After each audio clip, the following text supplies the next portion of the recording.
Testing lang. Testing.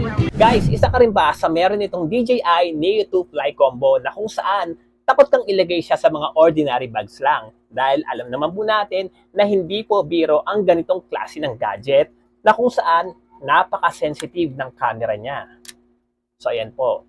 So once madaganan itong kanyang camera, pwede pong masira ang kanyang gimbal or yung lens mismo ng camera niya, na alam naman natin na napakamahal po ang magpagawa. Kaya dapat lang talaga ang proteksyon na swak sa gear mo. So check this out guys, itong Creator Combo Bag para po sa DJI Neo 2 Fly Combo. So ayan po siya.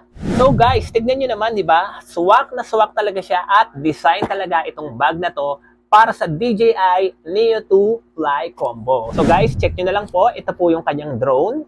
Ito po yung kanyang remote. Ito naman po ang kanyang battery. Plus, ayan, meron na po rito zipper na kung saan pwede nyo pong ilagay yung mga iba pang accessories dito. Ayan guys, kung napapansin nyo, meron din siyang padded interior para iwas syempre sa gasgas. So kung napapansin nyo guys, ayan matigas po siya para po siyang attache case. Ayan.